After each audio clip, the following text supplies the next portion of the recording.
फक्त 11 कवड्या आणि तुमचं नशीब उजळेल. हो, ऐकायला साधं वाटतं, पण अक्षय तृतीयेच्या दिवशी केलेला हा उपाय आर्थिक स्थैर्य, समृद्धी आणि सौख्य घेऊन येतो असं म्हणतात. शिवाय ज्योतिषशास्त्रानुसार या दिवशी देवी लक्ष्मीला प्रसन्न करायची ही एक खास संधी असते आणि 11 कवड्यांचा हा उपाय तिचं लक्ष तुमच्याकडे वेधतोच वेधतो. पण या कवड्या कुठून आणायच्या, कोणत्या वेळी आणि कुठे ठेवायच्या, कोणता मंत्र जपायचा आणि हा उपाय करताना कोणती विशेष काळजी घ्यायची, या सगळ्याचं सविस्तर मार्गदर्शन आजच्या आपल्या या खास व्हिडिओत आहे. तर चला जाणून घेऊया अक्षय तृतीयेच्या दिवशी करायचा 11 कवड्याचा हा सोपा पण चमत्कारी उपाय. पण त्याआधी आमच्या चॅनलला सबस्क्राईब नक्की करा. तुम्ही जर हा व्हिडिओ फेसबुकवर पाहत असाल तर फेसबुक पेजलाही फॉलो करा. अक्षय तृतीया म्हणजे केवळ एक शुभ दिवस नाही, तर तो आहे देवी लक्ष्मीचं खरं आमंत्रण देणारा क्षण आणि याच दिवशी केला जाणारा 11 कवड्यांचा एक खास, गुप्त आणि प्रभावी उपाय तुमच्या आयुष्यात चमत्कार घडवून आणू शकतो. हा उपाय कोणाला माहिती नाही, पण जे करतात त्यांचं नशीब दरवर्षी तेजाळतं. पण तो योग्य पद्धतीनं आणि योग्य वेळीच करावा लागतो, कारण अक्षय तृतीयेच्या पवित्र दिवशी देवी लक्ष्मीला आपल्याकडे कायमचं बसवण्याचा हा खास मार्ग मानला गेलाय. शिवाय 11 कवड्यांचा हा एक अत्यंत प्रभावी आणि जादुई उपाय सुद्धा मानला गेलाय, जो तुमचं नशीब उजळू शकतो आणि धन संपत्ती, सौभाग्य तुमच्याकडे ओढू सुद्धा शकतो.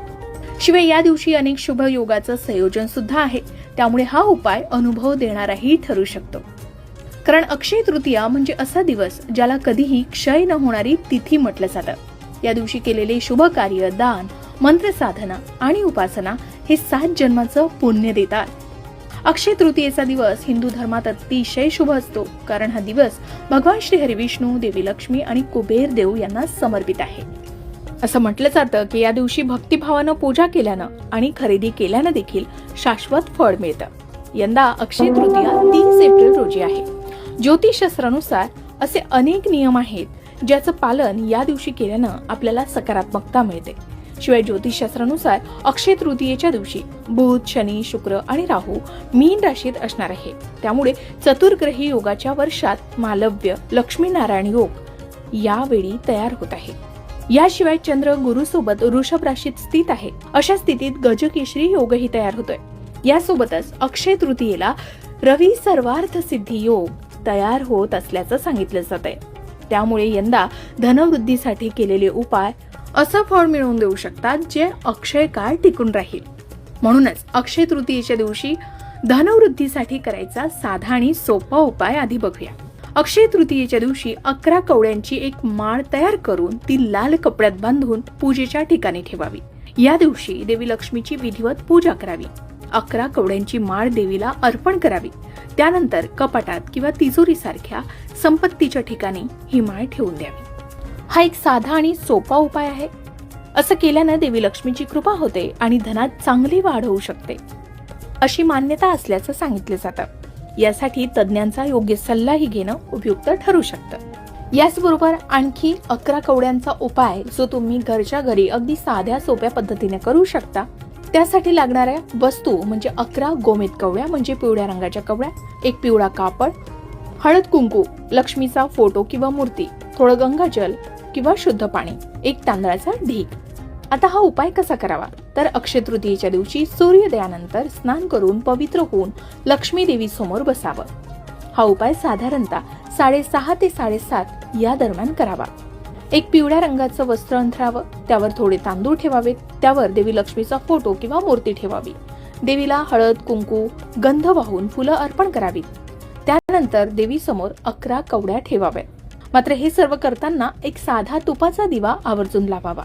देवी समोर 11 कवड्या ठेवल्यात की या कपड्यावर थोडंसं गंगाजल किंवा शुद्ध पाणी शिंपडावं. मग दोन्ही हात जोडून देवी लक्ष्मीला प्रार्थना करावी की हे महालक्ष्मी, या 11 कवड्यांमध्ये तुमचं वास्तव्य राहू दे आणि आमच्यावर कृपा कर. त्यानंतर त्या 11 कवड्या एका छोट्या पिवळ्या कपड्यात गुंडाळून आपल्या तिजोरीत किंवा धनस्थानी किंवा देवघरात ठेवाव्या आणि त्यानंतर या कवड्यांना दर शुक्रवारी एक फूल तरी अर्पण करावं आणि देवीला ओवाळावं. मनापासून श्रद्धा असेल तर लक्ष्मी मातेचं कृपाछत्र कायम तुमच्यावर राहील. या उपायाचे फायदे असे की घरात धनसंपत्तीचा ओघ सुरू होतो, कायमची समृद्धी आणि ऐश्वर्य लाभतं. व्यवसायात लाभ, नोकरीत प्रगती होते, नकारात्मक शक्ती दूर राहतात. असा हा 11 कवड्यांचा साधा आणि सोपा उपाय आहे, जो तुम्ही अगदी घरच्या घरी सहजरित्या करू शकता. याचबरोबर अक्षय तृतीयेला आणखी एक सोपा उपाय केला जाऊ शकतो, तो म्हणजे नारळाचा उपाय. अक्षय तृतीयेच्या दिवशी पूजेच्या ठिकाणी लाल कपड्यात नारळ बांधून ठेवावं. नंतर त्याची विधिवत पूजा करावी. पूजा केल्यानंतर हा नारळ कपाटात किंवा तिजोरीत किंवा संपत्तीच्या ठिकाणी धनस्थानी ठेवावा. हा उपाय केल्यानं संपत्तीत चांगली वाढ होते, अडकलेला पैसा परत मिळू शकतो, अशी मान्यता असल्याचं सांगितलं जातं. याचबरोबर कोणताही उपाय करताना मात्र श्रद्धा हवी. अक्षय तृतीयेच्या दिवशी श्री हरिविष्णूंचे सहस्रनाम आणि श्री सूक्ताचं पठण आवश्यक आहे, त्यामुळे ते आवर्जून करावं. ही दोन्ही स्तोत्रे म्हणणं शक्य नसेल तर फक्त श्रवण करावी. लक्ष्मी देवी तसेच भगवान श्री हरिविष्णूंच्या मंत्रांचा जप करावा. त्याचबरोबर अक्षय तृतीयेच्या दिवशी रामरक्षा स्तोत्राचंही पठण आवश्यक आहे. शिवाय अक्षय तृतीयेच्या दिवशी श्री रामचरितमानसच्या अरण्यकांडाचं पठण करणंही अत्यंत शुभ मानलं जातं. पठण शक्य नसेल तर श्रवण तरी करावं. यामुळे प्रभू श्रीरामांचे आशीर्वाद मिळतात, श्री हरिविष्णूंचे आशीर्वाद मिळतात आणि जीवनात पुढे जाण्याचे मार्ग मोकळे होतात, अशी मान्यता असल्याचं सांगितलं जातं. शिवाय असे बऱ्याच जणांचे अनुभव सुद्धा आहेत. कारण अक्षय तृतीया म्हणजे केवळ एक शुभ दिवसच नाही, तर तो आहे देवी लक्ष्मीचं खरंखुरं आमंत्रण देणारा क्षण. आणि याच दिवशी केले जाणारे हे उपाय आपल्यासाठी अनेक प्रभावी ठरू शकतात आणि यामुळे आपल्या आयुष्यात चमत्कार सुद्धा नक्कीच घडू शकतो. 11 कवड्यांचा हा उपाय सोपा आहे, पण त्यामागचं शक्तीचं गुपित फार मोठं असू शकतं.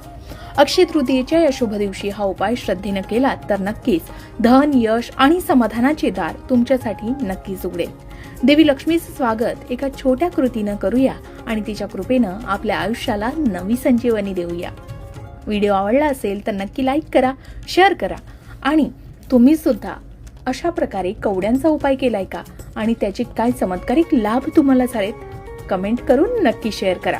अशाच प्रकारे सणावारा संबंधित व्रतवैकल्य असतील, उपासना असतील, पूजा विधी संबंधित आणखी काही माहिती तुम्हाला हवी असेल, त्याचबरोबर वास्तुशास्त्र, ज्योतिषशास्त्र